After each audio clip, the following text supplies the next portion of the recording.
Hello out there. My name is Laolu Akonde, and you are on to Inside Sources. And here is my take for today, entitled, Why Wike is Troubled. First, let us ask for public interest's sake. Is the FCT Minister Nyesom Wike on vacation, or how come he's able to spend several days since the end of last year and now in Rivers State doing public political tours, leaving his day job as minister here in Abuja? We're just asking. But in any case, the moment you hear Wike, the immediate past governors of Rivers, say in his ongoing political tours in the state that he doesn't want to hear in the state anything about PDP or APC anymore, but only Renewed Hope family, know that the man has started to realize his own limitations after all. Now, Rivers State Governor Sim Fubara had given us a hint of the unending palaver between Wike and himself with that song, If You Follow Tinubu, Don't Do Corner Corner. Fubara, they tell you something. That was our first hint. So we must pity Wike. His own choice as successor is redoubtably giving him the fight of his political life. We hope Nigerian political gladiators are learning a lesson or two from Wike's dilemma. Democracy is not dictatorship. When you fail to carry the people along in democracy, you will sooner or later discover the foolishness of such action somewhere down the road. Similarly, and now more specifically, how about the members of the Rivers State House of Assembly who are trying to fool all of us as though they are not puppets of Barrister Wike? Why can't they stand up on the side of public interest and on the side of peace, even if only for once? There is no use for the members of the Rivers State House of Assembly to try to impress us about their independence. Wike is on record that he paid all of their nomination fees in the election to the House. So why should anybody that is reasonable believe that those members of the Rivers State House of Assembly, they are independent?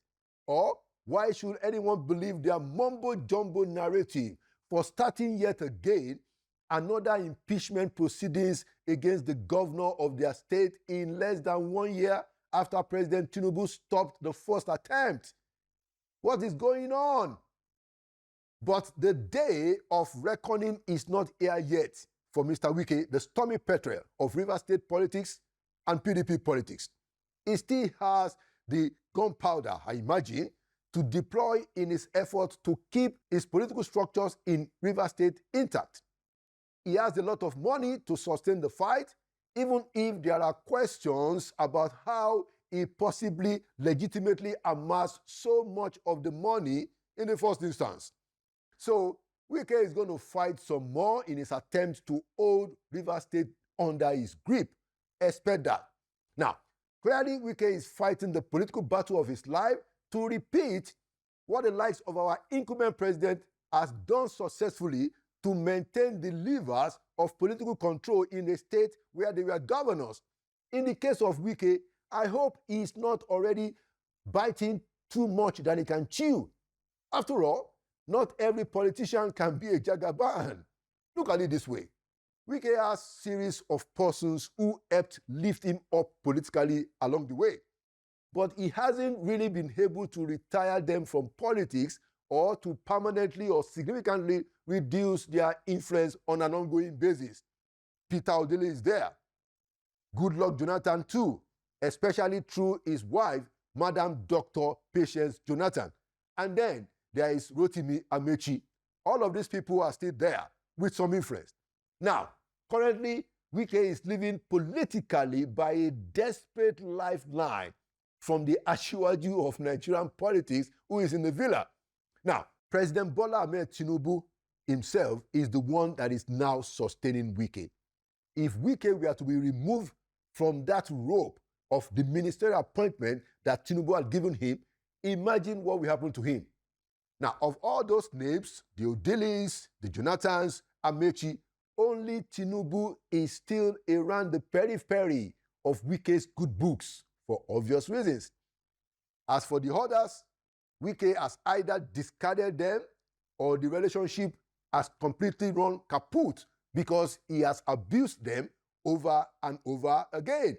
And so it is tough for our FCT minister because these people can still limit very significantly his clout or his ambitions one way or the other, especially because they are still on the ground.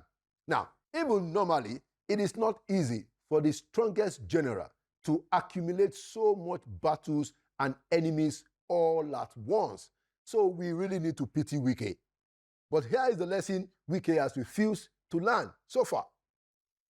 Mr. Bola Ahmed Tinubu, who was able to maintain his hold on Lagos politics since he left as governor in 2007, also had issues with the man that he handed over power to then, namely Mr. Raji Fashola SAN.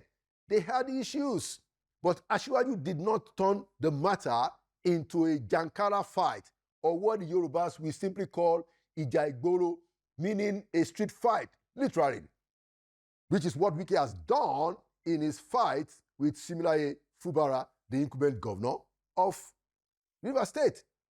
The man who is today president at that time calmed down with Fashola in the years ahead of 2011, when his second-term election was due. The president now, who was former governor then, even made some concessions, and there were give and take in a way that eased Fashola into his second term, while Tinubu still kept the levers of Lagos politics under his kitty. So why aren't the politicians of today in Nigeria not learning the right things from the Jagaban? At least when we are talking about raw politics, the man has a lot to teach them. They don't learn from his courage to fight, even if they are alone. They don't learn from his wisdom to make peace when that is expedient. They all just want to be godfathers anyway. Meanwhile, and let's conclude this way, let us urge Mr. President, Mr. Bola Ahmed Tinubu, I beg, throw some of your wizardry into statecraft and into our national development. Nigerians will never forget you if you manage to do it, Mr. President. And there you have it. Inside Sources goes food blast right after this. Welcome back to Inside Sources. Today, I want to open the show with a continuation of our focus on what is happening in Venezuela and what implication it has on the national scale and also internationally. Now, we want to look at the legal dimension specifically, and I have with me somebody who can do a good job of giving us an understanding. He is a professor of international law, visiting research fellow at the University of Reading in the United Kingdom, who is also director of admin at the Progressive Institute. I'd like to welcome back to Inside Sources, Professor Ademola Abbas. Prof, Happy New Year, first of all, and welcome to Inside Sources. Thank you very much. Happy New Year to you. Nice seeing you again. Good to see you again. So, we've been trying to look at this issue. I've spoken with somebody who did a study around the economic dimension of this. Then I'm going to talk to you as a lawyer. After you, I'm going to be talking to a diplomat. So, give us your own take. What is happening to the world in terms of you have president of one country, a powerful country, go and even in their own language, capture another president, and then subjecting that president to the legal system of his own country. How do you read this? Just to open up, Prof. Well, once again, nice seeing you, Laulu. Look, these are interesting times globally, in global politics, for international law, for international community of civilized nations, as we like to call it in the international parlance. Right. They are very interesting times because things are changing very rapidly. And it seems that the law is a little now slow because you've got some players on the international scale that are not probably well seasoned in terms of playing by the rules that the global community used to play by. as a student in international law, we used to have a very catchy phrase to describe this kind of moment. Mm-hmm. We call it, international law in terms of perplexity. Okay. Every sort of, endeavor has its own perplexity. Yeah. When there's a kind of, what do we do now? Tension. You look at the globe now, and you ask yourself, what is going on? Is it, Russia invading Ukraine? We've been in the war for about 3-4 years now going on. We haven't seen any clear pathway to the end of that war. Then suddenly we have U.S. attacking or invading Venezuela and capturing a sitting president, under certain justifications, as the Americans have put forward. We'll come back to that in a minute. So you've got a globe now that is on high tension. We've just come out of a massive war between Israel and in Gaza, and then you have it going on in Hezbollah in Lebanon. And we have the attack on Iran nuclear facilities, which might still recur. So, the whole of the globe now today, Africa is not different. I'm just sort of giving a kind of panoramic view. In Africa, you have, Niger, Burkina Faso, going out of it, and Mali going out of Benin Republic. We have to our own air force to go and settle down. So you can see a bit of one is afraid to use the word kind of a reinvigoration of anti-democratic forces, coming back to play, and we have more of that now in West Africa because we begin to see a reactivation of military coup d'etat in the West African sub-region. I begin to ask yourself, what is going on?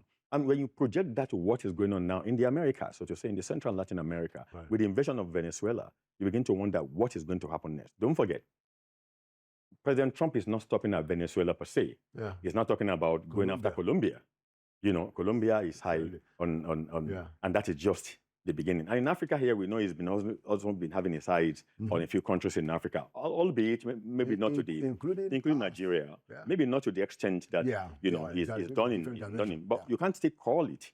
You can't call it because when you have somebody of the personality and the temerity of Donald Trump in power, you cannot call anything. You cannot call it until it's never over until it's over. I think so. It's a very perplexing time in global community for international law, for international rule of law, whether domestically or internationally, for multilateralism, pretty much which the world has actually lived very, very well on since the end of the Second World War in 1945. For better or for worse, people can criticize the United Nations as much as they like.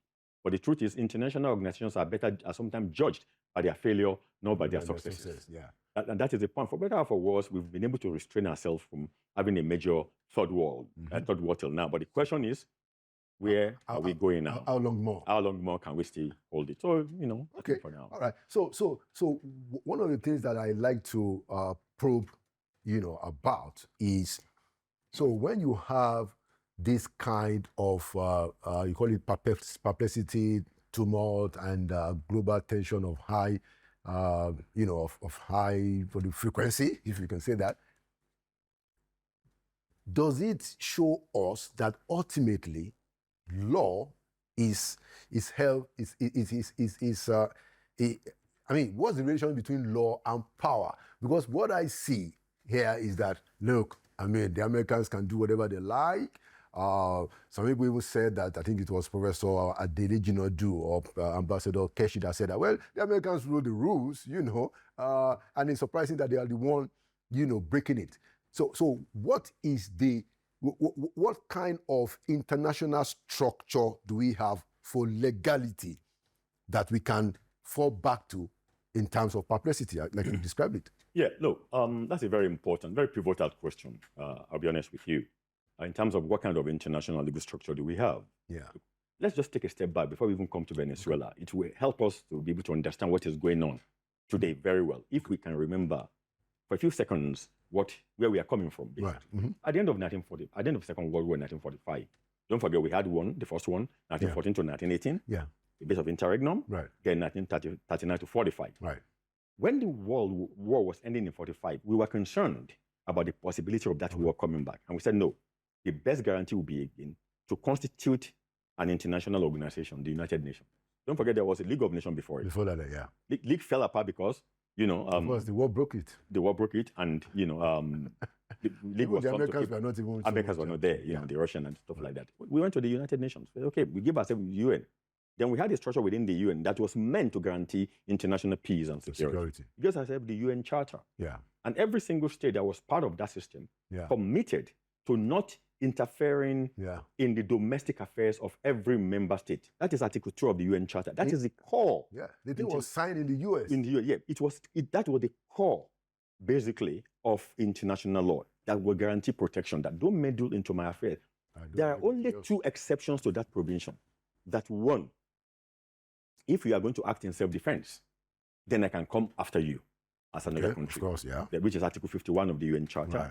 Then the second one is if the Security Council will authorize an enforcement action against a country, basically. And that is when there's no veto, when all of them say, let's go and do it. And we had that one in Iraq, Resolution 678, in Sierra Leone, and so many other places. Those are the only two exceptions to the international legal structure for conducting enforcement, basically, and for guaranteeing international peace and security. And we played by that for a long time, even including the US, to be honest with you, played for a long time until, of course, Cold War kicked in. The one Cold War kicked in, we began to look for how we could sort of chip away a bit from Article 2. Let's chip away. Don't forget, by 1960, 60, 61, 62, then you had the Bay of Pigs, in which the US tried to bump off Fidel Castro in Cuba. It was a failure, obviously. But then you had the interdiction on the IC, Cuban Missile Crisis, basically, during Premier Khrushchev's government in the Soviet Union and JFK, when Soviet Union moved missiles to go and position them in Cuba. Now, Cuba is right at the backyard of the US. And that was within hemisphere. And don't forget, as far back as 1875, President James Monroe, don't forget, adopted what is later known as Monroe Doctrine, which is that the US will assert influence and dominance in its own hemisphere. And Monroe basically told Europeans, keep away from recolonize or colonize anywhere in the hemisphere. We will keep away from your own. So, and that was even before, even before UN Charter. That's about 100 years before the Charter. However, why I mentioned Monroe Doctrine, that Monroe Doctrine succeeded the Charter. It was carried over after the UN Charter. Now, that is even Trump is still relying on Monroe Doctrine to do what he's doing. Now, Monroe Doctrine flipped the Charter over by 1960, began to interfere in Cuba, in other countries, in other Latin American countries. In 1983, you know what happened in Grenada? When the US woke up and said, you know what? We're not happy with what is going on in Grenada after they killed Bishop Morris, the prime minister, through internal whatever tumult. The US went under the pretext that it was going to protect 300 American medical students in Grenada, and it had the responsibility to protect its own citizens, just because, of course, it didn't want communism in Grenada. Went in and do whatever they want to do in Grenada. So, again, Monroe Doctrine was fully at play. And so what the UN couldn't do unilaterally, it hid under Monroe Doctrine. And also in 1983, it hid under the fact that the Organization of Eastern Caribbean States came together to invite it to join them to be able to house the government in Grenada. And we accepted that. Then fast forward, 1989, Manuel Noriega. Noriega was a strong man. He was a military guy who used to be in the good books of the Americans until he became the president, and he bumped off the previous president and problems started, basically. Then again, UN went in 1989, don't forget, captured Manuel Noriega. The US, you mean? US went in, captured Manuel Noriega, and prosecuted him, and jailed him in America there for 40 years. That was the president of what is going on now, for 40 years. What was Americans' claim at that point in time? He talked about self-defense. He talked about the fact that Manuel Noriega was involved in racketeering and nepotism and stuff like that, and all this stuff. Similar to what they're trying to do. So, again, he got away with it at that point in time. But when you unpack what happened in Panama, and you unpack what is going on or what happened in Venezuela, in terms of international legal system you talk about, you could see a bit of difference in the two. At least in Panama, number one, Panama made a formal declaration of war against the United States. Now, we could debate whether that then gave the US the authority to go and invade it without being attacked, because what the right of self-defense says that you can only attack if an armed attack has occurred against you, or if there is an imminent attack. So would mere declaration of war by Panama constitute imminent threat? that is a billion-dollar question. But you can say in the age of nuclear weapon, I'm not going to sit by and be waiting until you ask me. So no, there was a scintilla of justification in Norega's case. Because at least but he declared war. And don't forget, even before that, they killed a Colombian-born American citizen and stuff like that and this and that. So there are so many conflagrations, so to say, that happened at that point in time. Now, fast forward in Venezuela, what do we have? And before Venezuela, by the way, don't let's jump. Look at Iraq. Iraq, yeah. You know, so I'm just picking a picture. Bay of Pigs, Cuba Missile Crisis, Grenada, 89, 90, Panama, then 90, the first operation Desert Storm Iraq, which failed.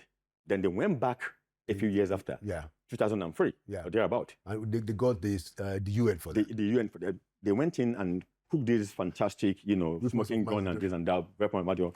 We know the history at the end of it. But what is important about that, about the attack in Iraq, was that America didn't just blow up the Ba'athist government of Saddam Hussein, put in Paul Bremer to actually run the country with other, you know, cohort, you know, guns like, Donald Rumsfeld and Dick Cheney and so many other functionaries of their government ran the place. As they're now talking about running Venezuela as well. So you've got a historical antecedents that dated from the 60s, you know, till where we are now. Then suddenly we have Venezuela. Okay, don't forget, look, there's no question about the fact that Venezuela had been under multiple sanctions from different U.S. governments, actually. Obama sanctioned him, Biden sanctioned him, and before Trump, you understand. And Maduro is not Hugo Chavez. They're different ball game. Maduro came in, don't forget, 13 years ago after the demise of Hugo Chavez. Came in, won an election that was disputed by as many as 45 countries in the world. Never recognized that election. Even the one in 2024, just 2 years ago, was the same thing. You know, which was believed to have been won by the opposition, you know, Rodriguez. But again, that is all in the air. But what is important for us is to understand the fact that what the US did was not just an isolated issue. We come back to the legality, but there was a long chain. Don't forget, in 2020, there was an attempt to overthrow Maduro in Trump 1.0 at that point in time. Yes, you know, exactly. And Trump was fingered at that point in time, and he's been talking about it. They didn't make any pretense about why they want to go into Venezuela. Venezuela today sits on 17% of world oil. It's the largest reservoir of oil in the world, and that is 300 billion barrels. Yeah, that's of course. And they didn't pretend. I mean, and one thing about Trump, hate him or like him, he's very open about it. He said, you know what, we want this oil, and we are going to actually get it by force. But the problem, you know, from the point of view of that legal structure is that, so, and like you have very brilliantly articulated, you know, what happened in Venezuela seems to be quite unique. You know, you can't, there was a scintilla, you know, with the Norega situation of, okay, they declared war. Here, you know, there was no such thing. So the question that I want to ask you next is that, and I want us to come back to the U.S. legal system, but before that, as people of the world, especially with the United Nations, is there anything in the conduct and practice of the UN Charter that gives, that recognizes this kind of situation and gives a procedure of what must happen next? Absolutely. The answer is straightforward, no. You know, no, because the U.S. characterized a few days ago this invasion as an enforcement action, is what they call it. Enforcement action is not taking unilateral. The international law doesn't know about unilateral enforcement action. Enforcement action is a UN Charter language. It's under Chapter 7 of the UN Charter. You know, but you only enforce what has been agreed. Precisely, which is why the Security Council will have to authorize it. Yeah. Even when you're an organization of, let's say, a regional organization that you want to take enforcement action against one of your members, you still need the authorization of the Security Council at the end of the day. Yeah. You know, so look, let's call it a spade a spade. What the US did was a pure act of unilateralism. Full stop. It was a unilateral use of force that was blatantly illegal under international law. No question about that. However, as you said, you know, there was a scintilla of justification, so to say, in Panama. We don't have it here. No. In the sense that nothing remotely compares Venezuela to Panama, except the issue of narcotism, you know, you are a narco-terrorist and this and that. And would that give you the right then to go and capture a certain president and go and prosecute him in your country, in your own listing? So as far as the UN Charter is concerned, there's no doubt whatsoever in any international legal scholar's mind. And there's no recourse in the UN Charter. No, there's no recourse because you want to punish. That's what I was coming to. When we gave ourselves the UN Charter in 1945, we entrusted the Administration of International Peace and Security to the Security Council, the 5 permanent members of Security Council. And it is much easier for the camel to pass through the needle eye than for the UN Charter to be amended. Because you need the concurrence of the 5 permanent secretary members to be able to amend the UN Charter. You can't even adopt any resolution to condemn anybody. You know, if all of them don't agree. You see what happened in Gaza. Do you know how many of such resolutions that have been vetoed by the US? So it concerns Israel. So the problem is we have a charter that is crying for modification, is crying for adaptation to the 21st century. The charter is odious completely. So what would be your response if it is said that international politics, international relations is essentially about power? I don't think anybody is in doubt of that. Look, before we gave ourselves UN Charter, don't forget, individual countries had the right to go to war. That was power. Yeah. You know? If you think you can beat somebody up, you just go beat him up. Just go and beat him up.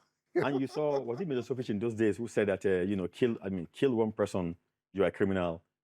Kill 10 million, you're a statesman. Yes. It depends on perspective. Everything is perspective at the end of the day. So power was wielded. And if anybody says, as you were saying earlier on, that might is not right, then you haven't got nuclear weapons. When you have nuclear weapons, might is, very, very much right at the end of the day. You know, but that is a very cynical view of international law, and that we've given ourselves today. And as I said earlier on, look, at the end of the day, don't let's forget one thing. And people keep saying, international law is useless, UN is useless. UN is an international organization. It's not a supranational organization. Yeah. The difference is an international organization can only exercise power as much as it is given to it by its member states. Yeah. Okay. A supranational organization can use power beyond its member state. Yeah. And that is the European Union, is the only example we have. Yeah. And that is when individual members of that organization agree to cede part of their sovereignty to that organization. We don't have that in the UN. So UN is, and for crying out loud, US pays 25% of UN's budget. Yeah. At the end of the day. So look, who pays the piper? However, when we gave ourselves the charter, we entrusted it to 5 permanent security members that we hoped then that their leaders would be rational enough, would be reasonable enough, will have the good temperament to lead the world. The question is, are those qualities today approximatable to Donald Trump? Okay, but even if you look at the Security Council, so we have China and Russia who are clearly, not comfortable with this. And I know that if they come up with a resolution, the US is going to veto it. But they've not even tried to do that.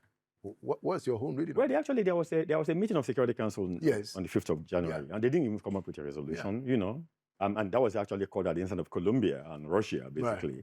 No, I think Colombia and China called the meeting at that point in time. Because obviously, look, France, UK, and US, they are in alignment. Even though the president of France has been trying initially it was against them. Now, initially it was, but now it's a bit, they dilly-dallying. But it's clear that at least the 3 are going. So who do you have? Russia is not going to veto because Russia did the same thing in Ukraine, basically. So it's like, smell the coffee. You're not going to be able to do that. So I mean, I'm sorry for interrupting you. So what that means, therefore, is that if you have power, you can go and do whatever you want to do, because now Russia is going to continue to do what it's doing, and then China can go do whatever it likes in Taiwan. How does that shape out? Well, and that is I wish it was that simple, Elaolu. And that is because there are other calculations that come into play.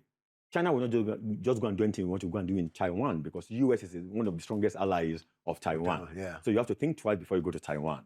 So again, in other words, what I'm talking about is that it is individual countries' national interests that dictate the nature of power and the use of power in international politics. So because US has done this in Venezuela, doesn't mean that US is going to sit back to allow another country to do it elsewhere. It is still the national interest of the US that is going to be dictating, just as much as national interest of these countries. Then the question is, who then police who guides the guardian? Where are we at international law? Who guides countries like US? Are you afraid? Are you worried that we may be heading towards the Third World War? I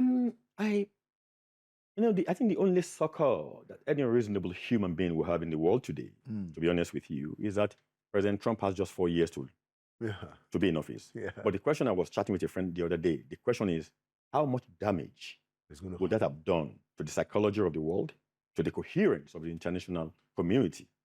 Because it's only been just over a year, and look at what we have. On the ground. So you have a very interesting character in the Oval Office now. Rapidly unpredictable. You don't know what he's going to do next. He's quite blatant in the use of power. If anybody could stand up and say, I don't want immigrants in the rest of the third world countries. What do you make of that?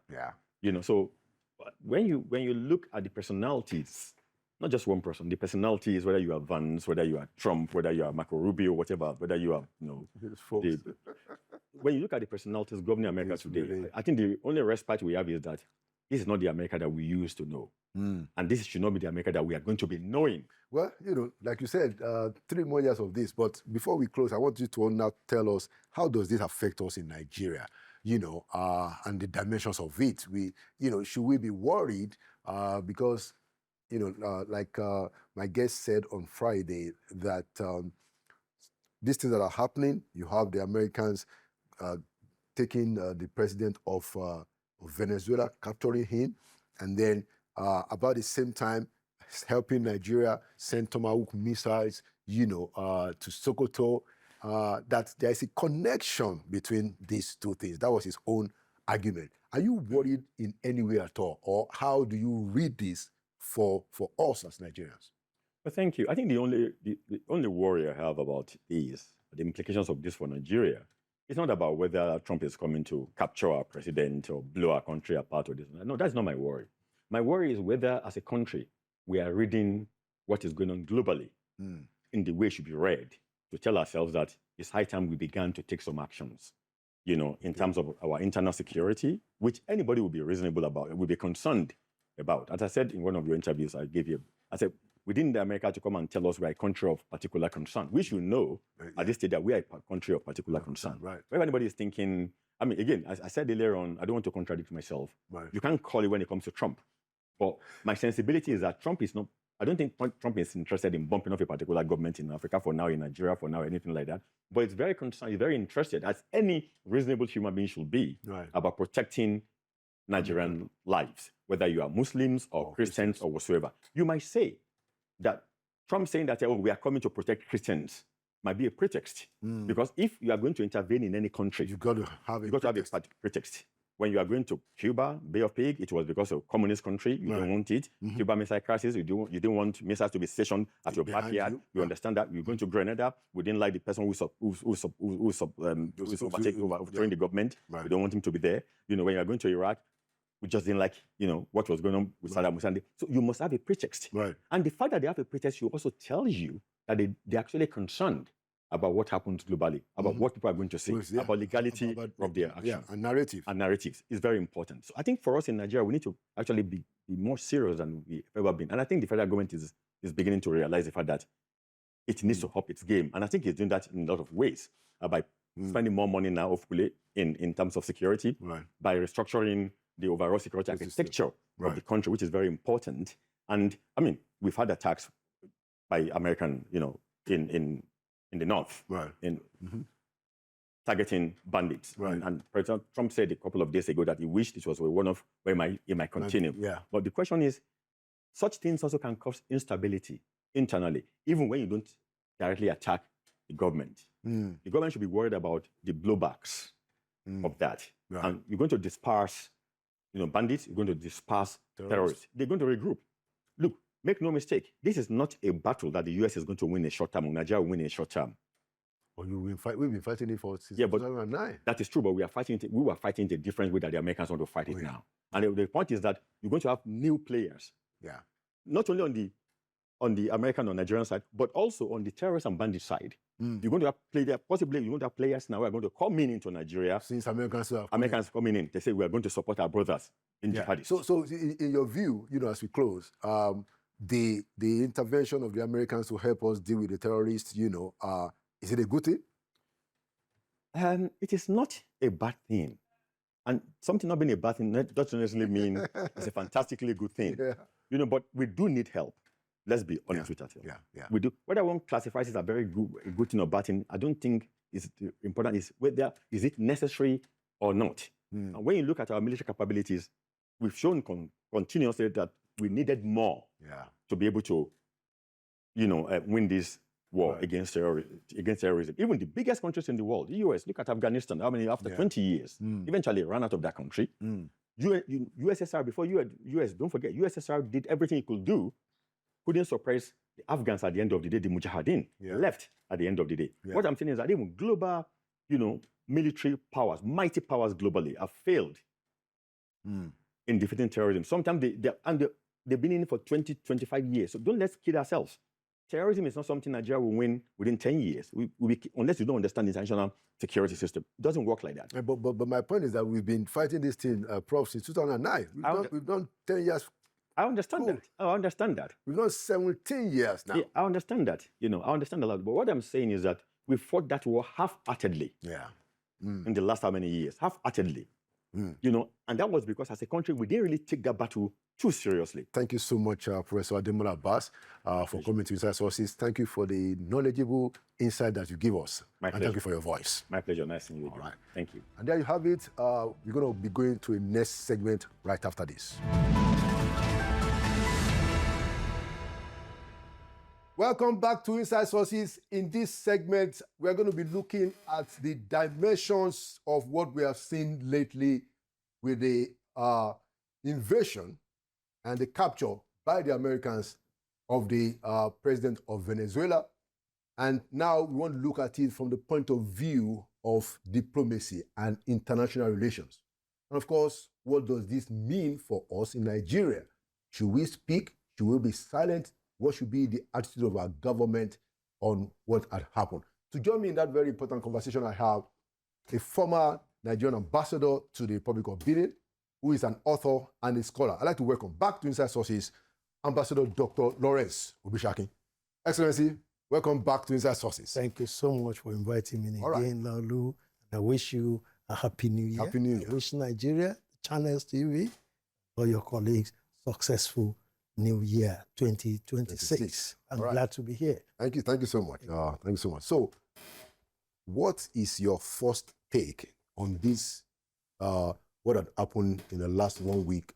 We have the US president deploying American military might to go into another country, Venezuela, and pick the president all the way down to New York now facing trial. How do you read this as a diplomat and as a scholar yourself? Thank you very much. Well, in diplomacy and in international relations, Professor Michel Sahom says that there are at least 3 prisms, 3 optics, 3 dimensions of looking at diplomatic happenings. Number 1, look at the event itself. Number 2, are there principles behind this, theories? Of course. And also, what are the instruments being used? Of course, international relations, as I've said here on this platform several times, is so variegated, multidimensional, and almost all-encompassing. It's world. It's the story of the world. Okay, right. Universe. So now, what has happened to those who are not in diplomacy or international relations studies, it may be surprising. But to us, it's not surprising. Oh, wow. Though it may be perplexing, because it has happened before. Right. The US had kidnapped a president before. They have even caged him, accused of the same drug. So it's nothing. And we have seen it build up. They didn't just jump on President Nicolas Maduro. They've cordoned off Caracas. Remember? Yeah. They've studied it. They've studied his movement. They planted people around him. They've made propaganda against him. So that's why you must be very careful what people are saying about you. Somebody say, talk of the devil. You may begin to see his tail and his 2 horns. So really, what is happening could be perplexing because it's in international relations, you have our own holy grail. The United Nations Charter is there. It does not encourage countries to go to war without the permission of the United Nations Security Council. But now, who will bail the cat? Who is going to report the principal member of the big 5 that control United Nations Security Council? They comprise of the United States, the man with the biggest deadliest weapon, the nuclear weapon. The former Soviet Union, like Russia, United Kingdom, China, and France. These are the people. I remember, peace be on him, may so rest in peace, Professor George Ubiozo, who was my ambassador in Israel. He said, when you want to be a member of United Nations Security Council, he said, you'll be a member when you are able to promise hell to a country and deliver it right on time. Yeah. So these people are capable of delivering hell on time. That's why Nigeria must be very cautious about what is happening. We're going to come to Nigeria. Okay. You know, so I just wanted you to give us your take. Now, so how do you think this affects the conduct of international relations, especially, like you said, the place of the United Nations? You know, and you started to analyze it, but I want you to deepen it a little bit. So we have, even in the Security Council, we have China, we have Russia, two countries that are clearly... China wants to make money. You know, yeah, that are clearly... And America is the biggest market. Yeah. Yes. Right. So you must be careful about that. You know, the international relations is multidimensional. You have just wired into the economic aspect of it. There's cultural, there's religious. You know, somebody said that the U.S. is governed by two triggers. It's foreign policy. The trigger of the old, ancient evangelical missionaries who wants to evangelize the world and show democracy to the whole world. Yeah. Look at when President Trump said they are dear Christian. They want to defend their dear. That's the evangelical missionary, which is an aspect. You see, there is the exceptionalism of American, you know, foreign policy. They have this exceptionalism that, look, they are special. They are not like any other world. They are unique, and so they have second trigger. Yeah, that's part of what's explaining the first trigger. Okay. The second trigger is the realism. That's what gave them independence. They fought the Great Britain. Fought their way through. You were there, I was there, and you know what they did. So, and that inspires them. We must have these guns. He said he was coming to Nigeria, gun ablazing. Yeah. And he has a gun. And he used it on the 25th. And some Christians said they had peaceful Christmas for the first time. So he has this gun. Nigeria must have these guns. It's because we don't have these guns. Yeah. That's why we have to call on Kusam to come and help us. Yeah. You understand? But I want to say that I spoke of events, sort of theory. There's a Monroe Doctrine, which was 1823. Right. Monroe Doctrine was somebody who would have been called the foreign minister of the U.S. But that time he was minister for France or some other, you know. So he said that, look, no European countries should ever dabble into the affairs of Latin America because it is regarded as their backyard. Yeah.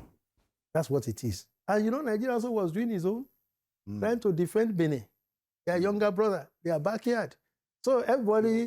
Very recently. Very recently. So that's it, the Monroe Doctrine, that look, you hold to Europe, we hold to Americas, the Americas. That's the same, but we are afraid. If this continues, what will happen to countries that are having challenges, like Taiwan with China? Yeah. What will happen to Ukraine with Russia? Conflict, right? Do they want to divide? These are issues that people should begin to study closely. What will happen after this? This is perplexing. As one of my colleagues, senior colleagues, I use the word is perplexing. That this exceptionalism can move America to use its wealth and go and capture a sitting president, manu militari, with his wife, and arraign them before an American court. How does America has always behaved like that? Let it be known to everybody. If there are countries that have set aside the International Court of Justice, ICJ, they don't have as many cases with any other country, more than America. America has done it. They say, don't do this, they go and do it.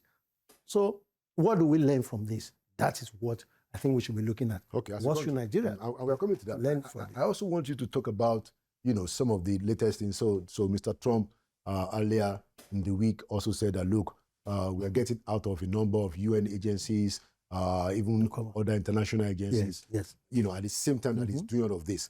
So my question to you is that, what do you expect to happen in the UN? Or is it just going to be more? You were also a Nigerian envoy, diplomat in New York, actually in the US. I was the chairman of the first committee that deals with international peace and security and disarmament. Exactly. First committee. So I was the African chairman. What do you think will happen in the UN, or what should happen? Oh, what will happen now is that it will go. Because it will come to pass. Okay. There's nothing that comes that will not pass. How it will pass also depends on certain issues, certain parameters. Number one, the highest authority of the United Nations is the Security Council. I will mention 5 of them. And the UN is its superpower. You heard now that they pursued a ship off North Europe, and the UK was glad to tell the whole world that they assisted the US. You know what kind of thing we are talking about. So now, what will happen in the UN? Well, they have already taken the matter to the United Nations Security Council. If you vote, who will veto of the United States? That's the end of it. And that's what has really paralyzed, apparently, the United Nations. What about the moral voice of the United Nations General Assembly? Oh, moral voice is very loud, but it's like also, thunders. But you just hear it. Do you expect it? At least, do you expect the General Assembly to rise up and say what the United States has done is against international law? Do you expect that? I just wanted to know. That's what should be. The normal thing that should be is that, since the coming of age of the African countries and the so-called Third World, the United Nations, the voting pattern has changed. Yeah. It used to be the colonial voices, the colonialist voices. Yeah. But now they started, and they are aware that, look, when you have majority of the world voting X way, then it might be in international law, a creation of another law. Yes. If they rise, and I hope they will be able to rise. I've not read today what they said, but who will rise against Uncle Sam? Nigeria cannot see anything now because Uncle Sam is helping them. What about Russia and China? They have spoken.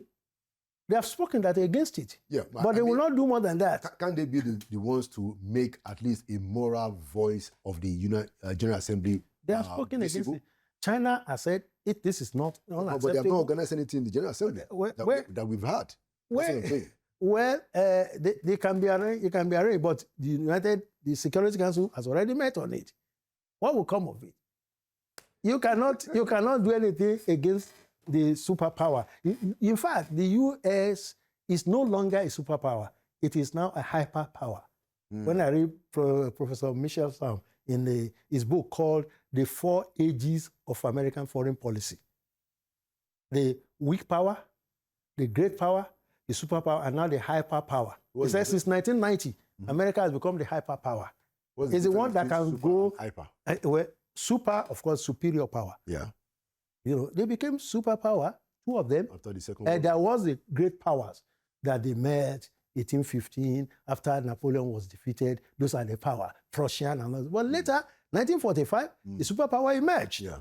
These are the people who are permanent member of the Security Council of the UN. They are the superpower. Right. They are the United States, who had the deadliest weapons of death, and then followed by Russia, the USSR that time, but now Russia succeeded it. Then followed by China, UK, and France, who was adopted. Yeah. Because France was a defeated power during the Second World War. It was adopted and they arranged themselves, just like we can arrange ourselves too. Okay. Well, in Africa and in Nigeria. Finish explaining to us the difference between super and hyper. And now, this superpower, they were the great powers, were those that won the. But when they now went beyond, head and shoulder above the great powers, they became superpowers. They have the capability, the naval power, ability to carry surface-to-surface missiles, air to surface, land, everything. And they can set the promising hell to the other side of the world, and they will deliver it. They became superpower, 2 of them. Okay. And then they even had mutually assured destruction. That look, there was no peace, but no war either. No war, no peace situation. That's what reigned since 1945. up to 1990. Now, America's emerging as a hyper power, a power that is above superpower, is that it can now go to war. It feels it can go to war on its own. It can do whatever it's like. And the rest of you can just beg. Or clap. Or clap, if you like. If you are wise. If you are wise, you may not clap or you just smile somehow and go your way. Like the Yoruba proverb that says that when the big person is on you, just... There's nothing you can do. All right. Man that is endowed. But so let's now conclude. Iran. Before you conclude, let me nail it with a proverb. An Igbo proverb says that, look, do not dare the Onye Dibia, that is Babalawo, the witch doctor, right? Lest he shows you the grave of those he has already killed. Interesting.